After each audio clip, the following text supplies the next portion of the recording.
Now we are on the last day of the E2E conference in London, a very nice event, both of us think. Absolutely. And I took the opportunity to talk to Didier van Hoye again. That's correct, yes, that's correct. Yesterday I had a video interview with Aidan Finn about CSV and backup design, and we talked after that a little bit about the storage advantages, disadvantages, and you gave me some very nice insights, and I thought maybe it's interesting for our viewers to hear a bit about it. Yeah. So Didier, please first introduce yourself and then start with the storage. Okay, so my name is Didier van Hoye. I work and live in Belgium, and I work a lot with Hyper-V on all fronts. That means networking, clustering, and storage.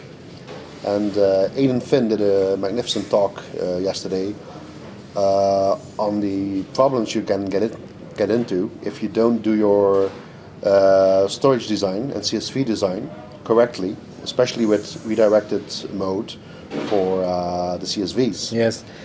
He also has a great white paper on that, by the way. And we've done a great video, I think. Absolutely. So the information is really getting out there, which is great. And then we got into the discussion afterwards at night about the fact that the type of storage you're using is also going to affect enormously how you're going to design your CSVs or your storage. For example, if you have a SAN that uses one giant disk pool, as mentioned by Aidan, it doesn't really help you anything for performance by creating multiple LANs to present to your cluster in multiple CSVs, because it doesn't help you. It's the same spindles, it's the same controllers. But of course, you might have a SAN that has multiple disk groups with different types of disks. You could create a separate disk group for sequential access, for database logs, for example, and you could create a disk group with another bunch of disks for random access. Yeah. That's a different type of access pattern. And you might want to use two LANs, one for the logs and one for the data. And then you do get a performance benefit. It all depends upon the type of SAN and how the SAN is configured. Okay. And things become even more complex or easy, depends upon your view, if you have modern SANs that can do automatic data tiering. Automatic data tiering, very simply put, let's assume you can read and write data to the most performant and also most expensive storage. Maybe SSDs. Yeah, SSDs. And then afterwards, the data gets migrated on a usage pattern to less expensive tiers. Okay. So that's called automatic data tiering. And then you really don't need to worry anymore about where am I going to create my LAN, because everything gets the same performance, and based on the usage, it's going to migrate to the lesser tiers or the higher tiers. Okay. So you have a lot of options and a lot of different technologies to get to that point, or to design your storage for optimal performance and optimal usage in your environment. But you really need to take into consideration all the things Aidan mentioned about CSVs, backups, redirected mode. But then you also need to look, what kind of SAN do I have, and how is it set up, and why is it set up that way? So you always have to look at all levels of your solution to get to the best design. Okay, that sounds, at one point it sounds complicated, and at the other point it sounds expensive. Yeah. Well, I'm first going to touch upon the complexity. Yeah. It can be rather complex, especially I would say with the older SANs between brackets. Why? Well, things like auto-tiering weren't or still aren't that popular, or people don't use it that much. So that means if you have tiering, it's usually done manually. Okay. And it's usually done offline with a lot of the SANs, and that means that's downtime, and it's not easy, and it's complex. So basically, when things are not easy and complex and it needs downtime, it only happens when it's really necessary. Or it's never happening. Or it's never happening, Yeah. right. So that's where automatic data tiering can help, because let the SAN take care of the tiering of the data. You don't need to worry about it. and the better SANs can do it online. Okay. So that helps with the complexity.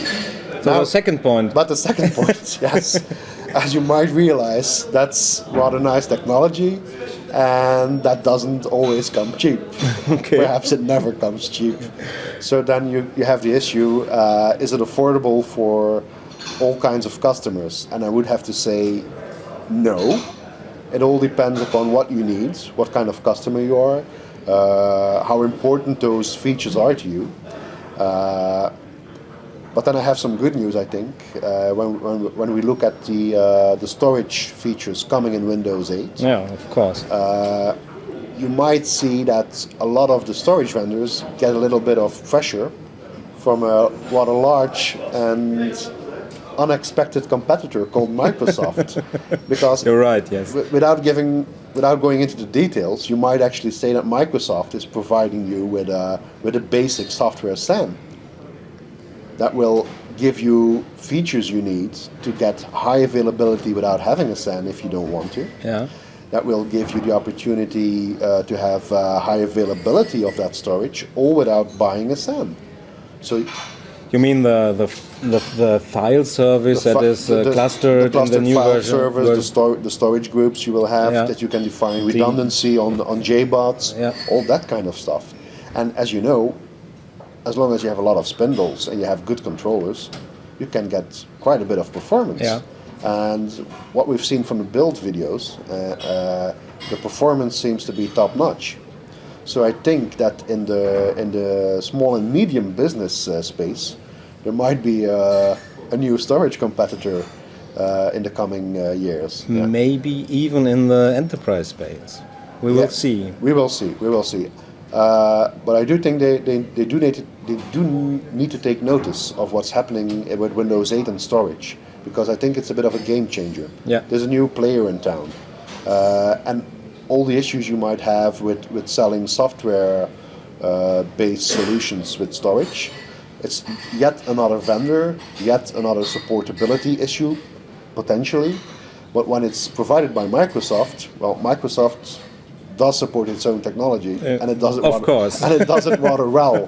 So that might also be something that people who didn't want to take that extra responsibility into their data center with another party might want to do it when Microsoft provides it for them. So I've done a video, with Hans Redroth about the storage improvement in Windows 8, and I think all of us are very excited about it, and we can't wait to get the final version in our hands. And I hope it will be in 2012, and maybe it's really a game changer how storage and networking and all the other good stuff will work. Yeah, I think so. Okay.